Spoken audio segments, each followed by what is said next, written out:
오소서 성령님, 그분이 주님이시라는 것을 알고 있었기 때문이다. 안녕하세요.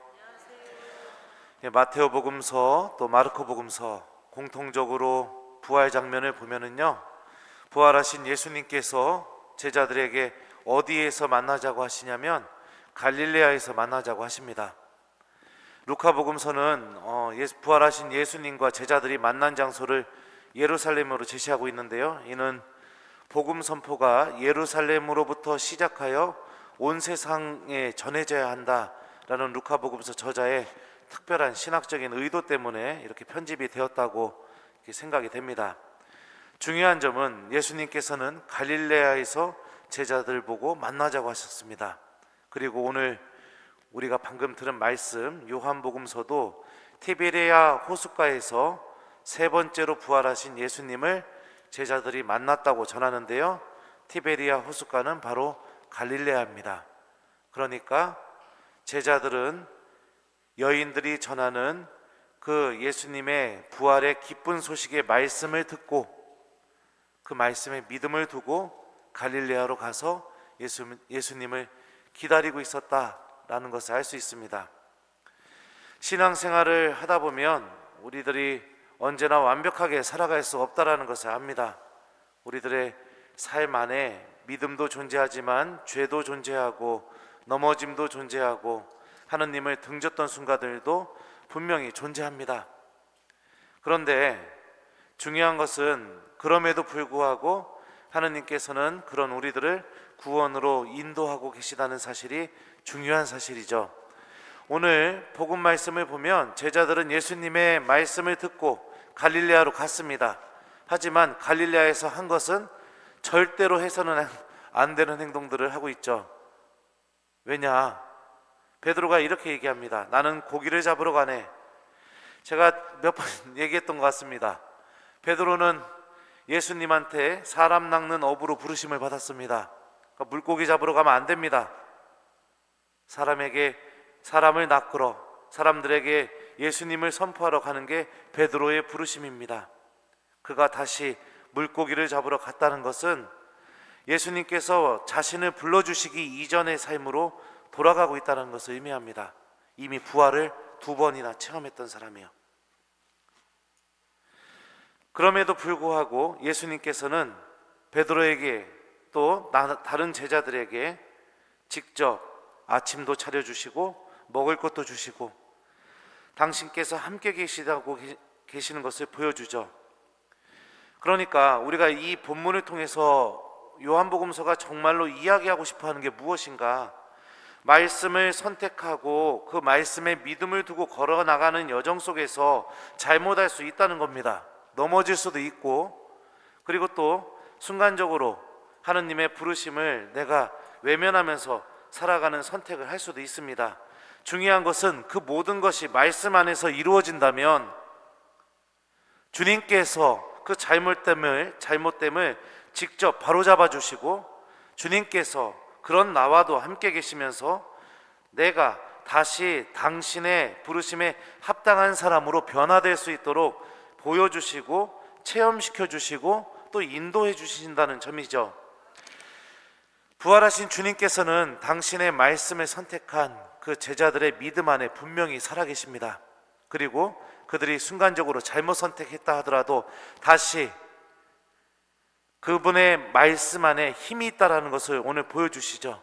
물고기를 한 마리도 잡지 못했지만 깊은 데로 나가서 그물을 던져라 라는 예수님의 말씀을 듣고 그대로 실천함으로 인해서 당신의 말씀이 어떤 힘을 갖고 있는지를 제자들에게 다시 상기시켜 줍니다. 그리고 복음서 저자는 제자들의 그런 체험을 통해서 다음과 같이 묘사합니다. 그분이 주님이시라는 것을 알고 있었기 때문이다. 결국에 하느님께서는 이런 말씀을 선택하고 말씀에 믿음을 두는 이들에게 당신이 어떤 분이신지, 또 당신이 어떻게 우리와 함께 계시는지, 또 어떻게 우리를 사랑하고 계시는지 인도하시는지 그 알을 우리에게도 그대로 주실 것입니다. 그러니 순간적인 넘어짐과 또 순간적인 내가 죄와 또 좌절, 이런 것 앞에서 절망하지 않았으면 좋겠습니다. 여러분들은 하느님 섭리의 주인공들입니다. 주님께서는 우리들의 그 순간만을 바라보시는 분이시기도 하시지만, 하느님께서 정말로 바라보시는 것은 내가 당신의 품으로 다시 돌아와서 당신과 함께하는, 그래서 하느님 나라에서의 그 만남을 준비하고 계시는 분이라는 것도 우리가 기억하는 것이 필요합니다. 오늘 제1독서에서 베드로 사도는 예수님에 대해서 다음과 같이 고백합니다. 그분 말고는 다른 누구에게도 구원이 없습니다. 사실 사람들에게 주어진 이름 가운데에서 우리가 구원을 받는데 필요한 이름은 하늘 아래 이 이름밖에 없습니다. 이렇게 자신 있게 베드로 사도가 증언할 수 있었던 이유가 무엇일까요? 끊임없이 용서해 주시는 예수님을 체험했기 때문에 그렇죠. 끊임없이 받아주시고, 끊임없이 다시 새롭게 만들어주시고, 끊임없이 내가 염치가 없지만 그럼에도 불구하고 그런 나를 버리거나 떠나지 않으시는 예수님을 만났기 때문에 사람들 앞에서 이런 고백을 할 수 있었을 거라고 저는 생각이 됩니다. 그 만남의 시작, 그 만남이 이루어지는 장소, 그 만남이 오묘하게 체험될 수 있는 장소, 그것은 바로 말씀을 선택하는 믿음입니다. 그 믿음이 강하던 약하던 크던 작던 그것이 중요한 것이 아니라 내가 하느님의 말씀 안에서 살아가고 있다라는 것, 그 사실 하나만으로도 하느님께서는 베드로가 체험한 그 구원 체험과 똑같은 체험들을 우리들의 인생 여정 안에서도 그대로 체험시켜 주실 겁니다. 그래서 결국에는 우리들도 그분 말고는 다른 누구에게서도 구원이 없습니다.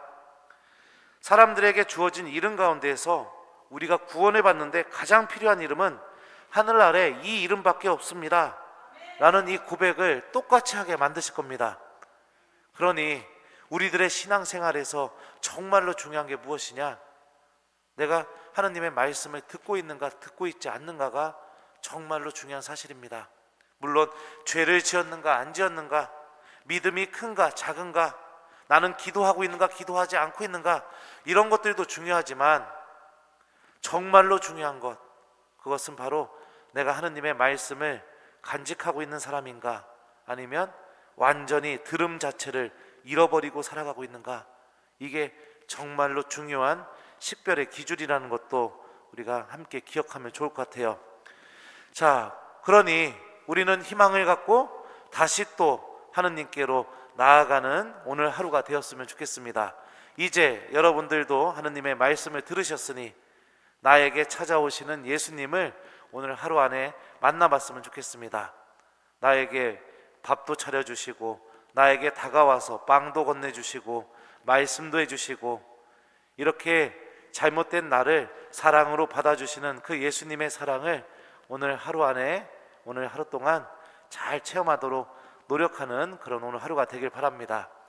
그 시작은 제자들이 갈릴레아로 가라 라는 이 예수님의 말씀을 기억하고 실천했던 것처럼 하느님의 말씀을 실천하는 삶 안에서 주어진다라는 것을 함께 기억하길 바랍니다. 숙제는요, 오늘 여러분들이 가장 좋아하는 성경 말씀 가슴속에 담고 부활하신 예수님을 좀 이렇게 기다리면서 한번 잘 지내보는 것이 숙제입니다. 내가 만나는 사람들 안에 부활하신 예수님이 있을 수도 있고, 말씀을 기억하며 기도하는 그 기도 안에는 계실 수도 있고, 또 내가 하느님 말씀을 믿으면서 그 말씀을 실천하는 그런 나의 행동 안에도 예수님이 함께 계실 수 있습니다. 어떤 순간이 됐던 하느님 말씀과 함께 부활하신 주님을 만나도록 노력해보는 오늘 하루가 되길 바랍니다. 그분이 주님이시라는 것을 알고 있었기 때문이다. 아멘.